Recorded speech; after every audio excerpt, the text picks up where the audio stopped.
Rasvumine on muutunud epideemiliseks probleemiks kogu maailmas. Bariaatriline kirurgia on ainuke protseduur, mis on käesolevaga näidanud püsivaid tulemusi pikemaajalises kaalulanguses ja kaasuvate haigusseisundite ravis. Protseduuri võiks soovitada hästi informeeritud ja motiveeritud patsientidele, kes täidavad lõikuse eelduseks olevad üldised lõikuskriteeriumid. Erinevalt paljudest muudest kirurgilistest protseduuridest sõltub bariaatrilise lõikuse edukus nii lõikuse eelsetest kui ka järgsetest psühholoogilistest ja käitumuslikest faktoritest. Preoperatiivne psühhosotsiaalne hindamine ja postoperatiivne nõustamine on eduka kirurgilise ravi oluline osa enamikus bariaatrilise kirurgia programmides üle maailma.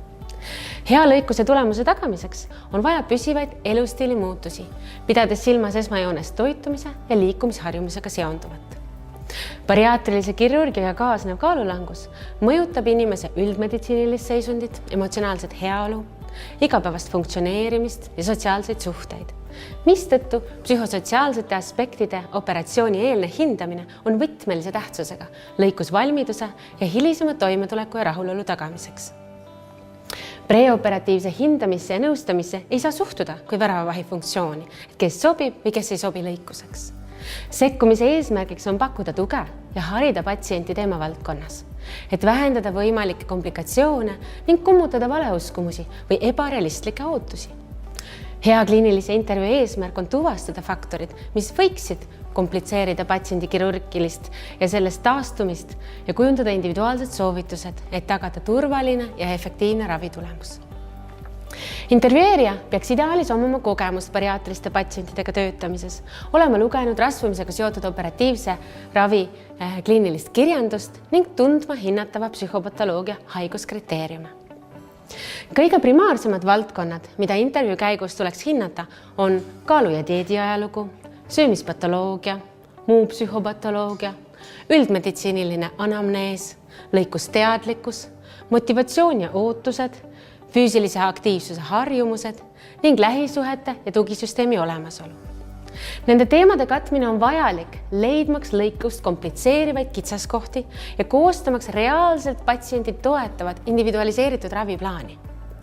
Esimene oluline hindamisvaldkond on kaalu- ja dieedi ajalugu. Varasemate kaaluiibe mõjutajate identifitseerimine aitab paremini ennustada võimalikke lõikusjärgseid väljakutseid, tekkivaid probleeme ja uue elustiiliga adapteerumise võimekust. Paluge patsiendil kirjeldada kaalu trajektoori läbi tema elu ning püüdke leida kaalu muutnud või oluliselt mõjutanud elusündmused ja stressorid. Küsimused, mida võiks intervjuu käigus küsida, oleksid, et kas patsiendi kaal tõusis aastatega stabiilselt või on seotud teatud elusündmustega. Kas need elusündmused või stressorid on ka käesolevalt aktuaalsed? Kas on võimalik, et need probleemid tekivad uuesti lõikuse järgselt ja seavad ohtu hea ravitulemuse? Missuguseid konservatiivseid kaalulangetuse meetodeid patsient on oma elus varem kasutanud? Kas leidub asjaolusid, mis toetaksid patsienti tema varasemate eesmärgi saavutamisel või mis põhjustel varasemad kaalulangetamise katsed ei õnnestunud või tulemus ei püsinud ja nii edasi? Sellisel viisil saame identifitseerida faktorid, mis patsiendi pingutusi kompromiteerisid või neid toetasid ning kasutada antud teadmisi lõikusjärgsete komplikatsioonidega toime tulemisel.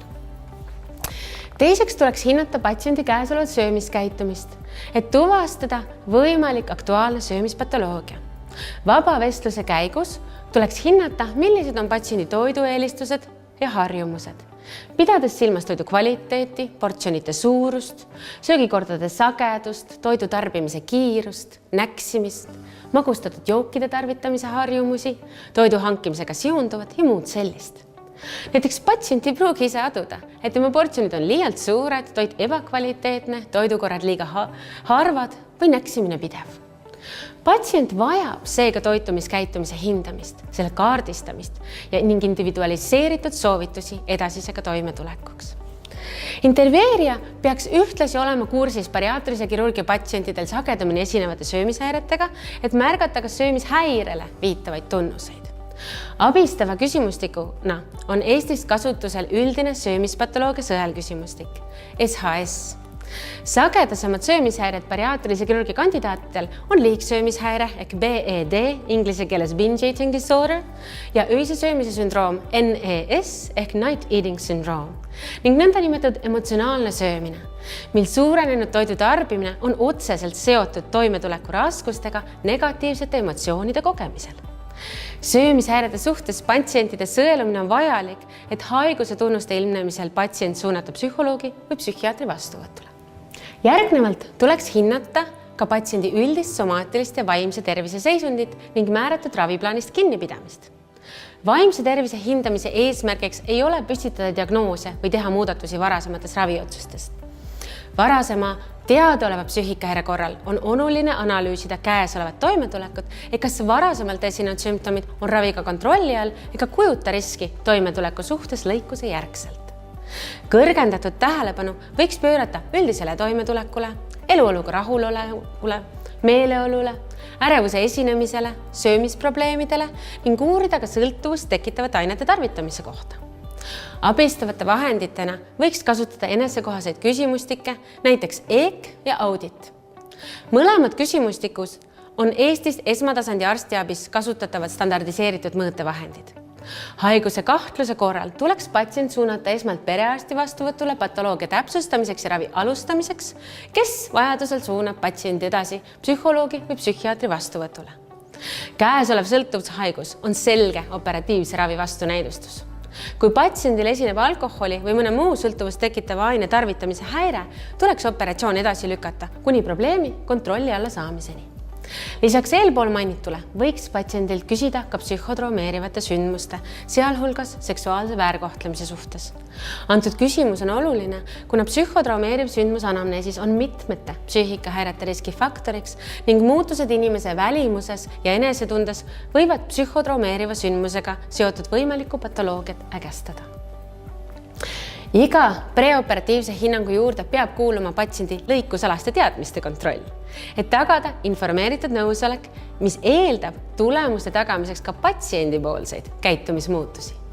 Kui patsient on lõikuseelselt teadlik lõikusjärgsetest käitumissoovitustest, siis on ta suurema tõenäosusega selle enda jaoks läbi mõelnud ja suudab neid soovitusi ka lõikusjärgselt paremini järgida.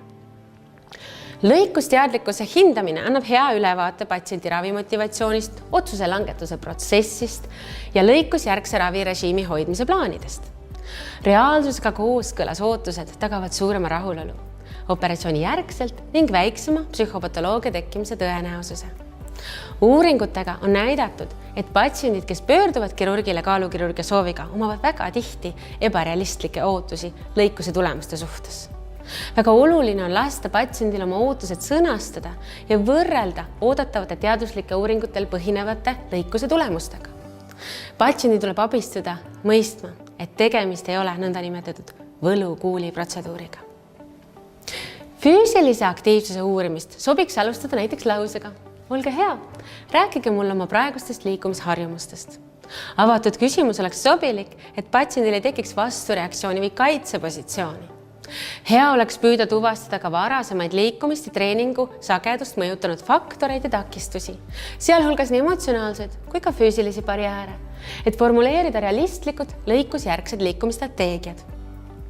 Liikumise ja treeningu teemadel vesteldes saab patsiendile selgeks, et lõikusjärgne elustil peab olema aktiivne, tagamaks soovitud tulemusi.